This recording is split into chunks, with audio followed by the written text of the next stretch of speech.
Hello friend, आज अपन start करते हैं विश्व इतिहास का 6वां पार्ट। असंभव शब्द मूर्खों के शब्दकोश में होता है। यह कथन किसका था? हिटलर का, अलेक्जेंडर द ग्रेट का, जूलियस सीजर का, नेपोलियन का।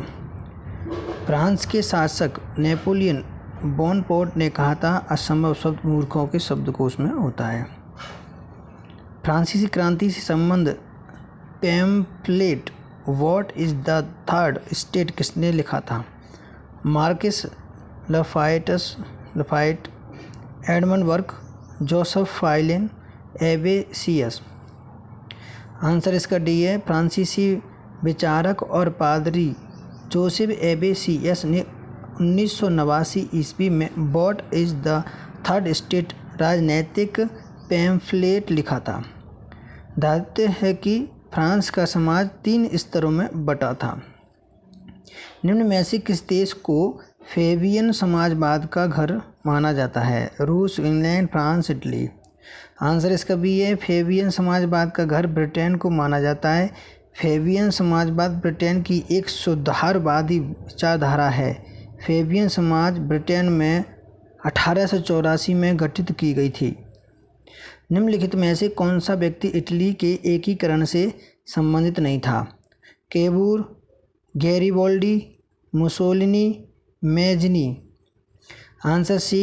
उपरोक्त सभी इटली से संबंधित हैं, परंतु इटली के एकीकरण से मुसोलिनी संबंधित नहीं है। बेनितो मुसोलिनी इटली का एक राजनेता था जिसने राष्ट्रीय फासिस्ट पार्टी का नेतृत्व किया था।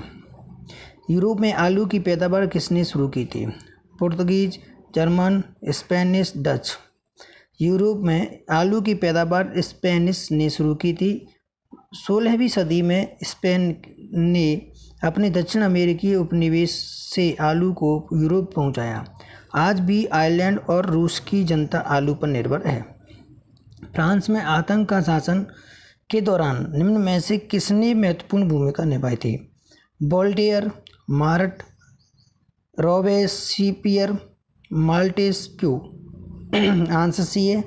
रोबेस्पियर नामक फ्रांसीसी राजनीतिक ने आतंक के शासनकाल 1793 से 94 में महत्वपूर्ण भूमिका निभाई थी।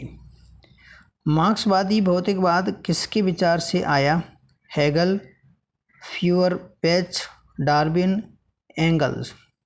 Answer D. मार्क्स एंगल्स ने मार्क्सवादी भौतिक विचार से संबंधित सिद्धांत लागू किया था। मनुष्य के अधिकारों का घोषणा पत्र किससे संबंधित है? रूसी क्रांति से, फ्रांसीसी क्रांति से, अमेरिका का स्वाधीनता संग्राम, इंग्लैंड की यशस्वी क्रांति। Answer B. मनुष्य के अधिकारों का घोषणा पत्र फ्रांसीसी क्रांति से संबंधित है। ब्रिटेन द्वारा अपने उपनिवेशों में वर्ष 1932 में अपनाई गई साम्राज्यिक अधिमान्यताओं की नीति को यह भी कहा जाता है हांगकांग समझौता, लंदन समझौता, ओटावा समझौता, पेरिस समझौता।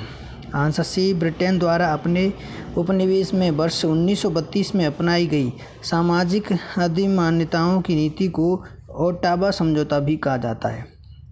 यह किसने कहा था कि एडोल्फ हिटलर जर्मनी है और जर्मनी एडोल्फ हिटलर है? जो हिटलर के लिए वचनबद्ध है वह जर्मनी के लिए वचनबद्ध है।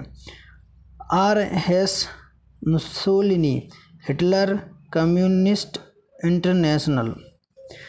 Answer C. जर्मन शासक एडोल्फ ने कहा था कि एडोल्फ हिटलर जर्मनी है और जर्मनी एडोल्फ हिटलर है। जो हिटलर के लिए वचनबद्ध है वह जर्मनी के लिए वचनबद्ध है।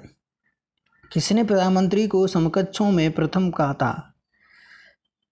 Morley, Harcourt, Marriott, Bagehot. Answer A. Lord Morley ने प्रधानमंत्री को समकक्षों में प्रथम कहा। फ्रांसीसी क्रांति का नारा था एक राष्ट्र, एक नेता और एक झंडा। जनता की जनता के लिए और जनता के द्वारा बनाई गई सरकार। स्वतंत्रता, समानता और बंधुता। उपरोक्त में से कोई नहीं।